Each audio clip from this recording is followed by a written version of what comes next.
Now joining us on the hotline, Philly's #1 college radio station, WHIP, is Albert Breer from the NFL Network. He's been in Philadelphia covering the Eagles for the NFL Draft. Albert, it's Zach Gelb, Chase Sr., and Haley Condon. How you doing?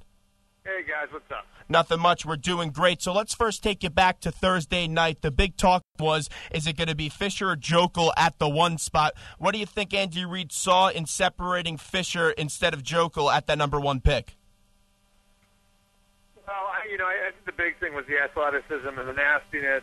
When you get down to it, I just think that on tape, what most scouts saw was Joeckel was kind of the sure bet, and Joeckel was the one who would most seamlessly transition to the NFL. He played in the SEC, he played in the Big 12. You've seen him against, top-level pass rushers and how he's handled them. Whereas with Fisher, the level of competition wasn't quite the same that he was going up against. He hadn't consistently seen those types of players. But athletically, he was probably a little bit better than Joeckel. I think you're splitting hairs either way. Those two players are really, really close to one another. But, in the end, I think it was probably the athletic trait that put Fisher over the top for Andy Reid. Before the draft started, a lot of people projected the Eagles to take Lane Johnson. They end up doing that at #4 once Deion Jordan and the 2 offensive tackles we mentioned went off the board. How does Lane Johnson fit into Chip Kelly's system, and what do you think he could bring to this Eagles team? Well, he's athletic, and that helps. I think that, and one thing, anybody who's seen Oregon play, scouts who evaluate them, what you know is that they're going to be fast. They're going to be points in every game where they're going to be running and they're going to be going fast-paced. And one thing that you always hear when you ask around about how Chip Kelly's way is going to go over with the veterans is, your linemen need to be in shape, and that's one thing that Lane Johnson is. He, obviously was conditioned to play different positions. As a collegiate quarterback, now I know it was JUCO, but he played junior college quarterback. He played different positions at Oklahoma. And so, he's got the athleticism, he's got the body type to be able to play in that type of system and to be able to run up and down the field. And so that's a good starting point. And obviously athletically, he's got freakish qualities.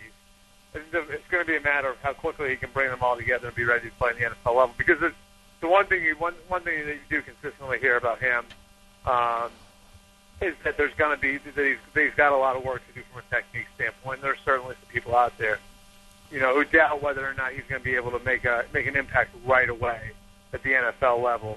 Some people think he needs enough work where it's going to take him some time. Albert, Chase Sr. here. A reason for the Philadelphia Eagles' dip and play the last couple of seasons was bad drafting in 2010 and 2011. Chip Kelly comes in here, and it's obviously a huge critical draft for him in the Eagles camp. If you could give the Philadelphia Eagles a draft grade, what would that be? Because they certainly picked up some solid pieces that they needed. I'm not big on giving draft grades 2 days after. The one thing I will say is that, most of the guys, where they drafted them and where they got them, I think it's, they're probably best highlighted by, not Lane Johnson, but the next 3 picks. You feel like they got them, those 3 guys, maybe even a little bit below where they were projected to go. And so from a value standpoint, I'd say that they did well, getting Erickson, Wolf, and Barkley, getting those 3 guys where they got them, I think represented, maximizing your draft picks. Part of the job here for those guys is not just to evaluate the guys, but it's also to have a good gauge of what's going on around the league and understand, not only understand who they like, not only have a grasp on who they like and who will fit their system, but also kind of what league-wide perception is. And I think they did a good job of letting the right guys fall to them. I know they wanted Zach Ertz really badly, and so that part, works out great for them, because they were able to wait until the second round. They didn't have to trade up to get him. And I know there was a lot of fear that San Francisco was going to wind up taking him, or San Francisco was going to trade with a team that was going to wind up taking him. But, fortunately for them, the Titans move up, and not to get over the Eagles, but to get over the Detroit Lions, who get Justin Hunter, and are just sitting there for him. Albert Breer, Breer of the NFL Network joins us. And Albert, you have the Eagles. They moved up in the second day of the draft in round number 4. The third day of the draft in round number 4, and they take Matt Barkley. And Barkley is a guy that I look at, a low-risk, high-reward kind of guy. But the real question with Matt is how healthy is that shoulder that he injured last year? Oh, he's fine. I mean, that type of injury, I mean, it makes you nervous in the short term. And I think if it hurt him in that, he wasn't able to throw early in the process, and so, part of the process he spent rehabbing. But, I didn't anticipate. I mean, it's a bad shoulder injury for a quarterback. You don't want to hurt your throwing shoulder like that. But, it's also not something that, people haven't come back from in the past. So, it's not like the guy was, like Joe Flacco to begin with his arm, So he had those questions about his arm, saying he did have those questions about his arm, but I don't think it has anything to do with the shoulder injury. Albert, is there a specific team that really impressed you with how they drafted rounds 1 through 7? Yeah, I think Cincinnati did really well, right on down the board. I mean, getting Eifert where they got Eifert, I think was fantastic. I mean, that's top 20 picks that they got, with the 21st pick. So I thought they did well to get Eifert there, and then to get Hunt and Williams lower down, and Giovanni Bernard. I thought they did a nice job, not only of filling needs, but not reaching to fill needs, And so I really liked what the Bengals did. The San Diego Chargers got, a handful of players that, at least on paper should be able to step in right away, and Fluker and Keenan Allen and Manti Te'o, all three of those guys, you look at the programs they come from, you look at how much ball they played as collegians, how many years they started at that level.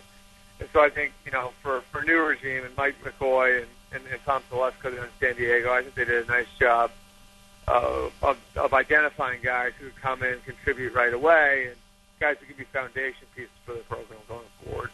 Let's go out to Arizona. The Cardinals, they take the Honey Badger and Tyrann Mathieu. How do you like that pick panning out? You have a lot of good pieces in there with Larry Fitzgerald and as well as one of his former teammates in Patrick Peterson. Well, I don't even think it's just that. I think one thing that's nice for them is that they took a lot of what would be considered safe guys around them. Kevin Minner in the second round, Jonathan Cooper in the first round.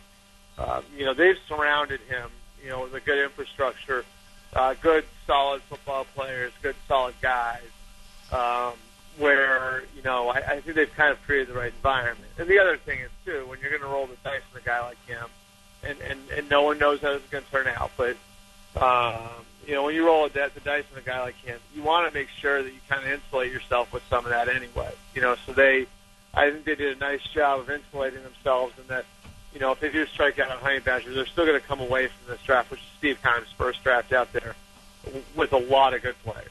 And, there's no sure thing with any of this stuff. If you come out of any draft with 3 or 4 long-term starters, that's considered a very, very good draft. But I think the key is when you do take a risk like that you play it safe with some of your other picks. And the Cardinals did a nice job of that. Albert Breer of the NFL Network joins us, Philly's #1 college radio station, WHIP. Albert, let's get to the Jets. Big news out of there today as they cut Tim Tebow. A lot of people expected this move to happen once the Jets drafted Geno Smith, but something, and I'm from New York, but I still can't even wrap my head around this. Why was even Tim Tebow brought in here in the first place? To me, I look at it and I thought it was a big publicity move by one Woody Johnson when this move happened about a year ago. Yeah, I understand the reasoning for bringing him in, which was A, to put some pressure on Mark Sanchez, and B, because they needed to be better near the goal line. I think what they miscalculated was just the amount of, the amount of hype and the amount of, the distraction that they brought in. I think they felt like they could, if they bring him in, they knew there was going to be some of that. You know what I mean? But I don't think that they figured that every single one of their practices was going to be treated like a playoff game, by the media, and that's kind of what happened. And so they invited all of that in, and I think that was, part of the mistake. But I think the bigger mistake here, and I know Tebow's a big name and everything else, but I think the bigger mistake here was kind of the fallout. As the result of a fallout there was the contract with Mark Sanchez. They turned around after the Tebow trade. and they wind up giving Mark Sanchez, more guaranteed money. They extend this deal out, and they wind up putting themselves in a spot where they can't cut ties with him now either. So, I think the move obviously was disastrous, but it wasn't a disaster. It wasn't a disaster because they brought in Tebow and it didn't work. I mean, I don't think the cost was that high to roll the dice on a guy like that. I think the fallout was what was worse. The fact that they guaranteed all that money to Mark Sanchez in the aftermath. That's what I had a bigger problem with. So even with the New York Jets bringing in Geno Smith at the quarterback position, you don't think that Mark Sanchez's roster spot is in danger? Well, no, because of the money. Right. It's because of the money. I mean, if they cut him, the cap hit goes up by. And it depends on tremendously. What you want to do. It depends on what you want to do and how you want to classify the cut. But if it's a post-June 1 cut, $12 million this year, $4 million next year. If you just swallow all of it now, it's $17 million. So you either keep him on the roster, and you let that part play out, or you take the hit now, and I mean, like, the way the economics work out, and I don't want to bore you and bog you down with the details, but the way the economics work out, I mean, to cut Tim Tebow, you might need to release 2 or 3 other players as well. Mm-hmm. You need to clear salary cap space to cut him. So, I mean, it's more complicated than just cutting him. So I think that in certain ways, that they are married to him, and there's really, I mean, unless the Jets really want to, take even more of a hit financially, and swallow more, put themselves in an even more difficult position from a roster standpoint in 2013 than they've already, put themselves in. And they decide they're taking their medicine this year, then they got to hold on to Sanchez. It's just kind of the fact of the way the contract's structured.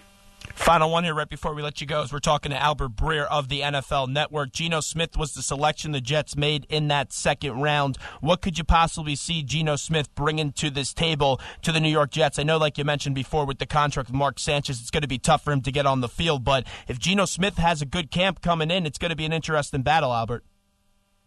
Yeah, I mean, he's going to be given every chance to win the job. There's no question about that. I mean, he's not a first-round pick, but you draft a quarterback in the top 50.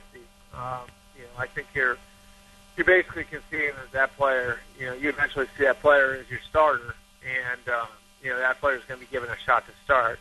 And I think that player, in this case, a guy who started a lot of games in college. I think Geno's going to be brought in and given every chance in the world to win that job. Now, is he going to win it? I don't know. I mean, I think David Garrard, who looked like he had before he got hurt last year, looked like he was going to win the Miami job. I think he's obviously got a solid shot at it. Sanchez will get a shot, but it's one of those situations, just like it is with any other young quarterback who's brought into the team's investing in.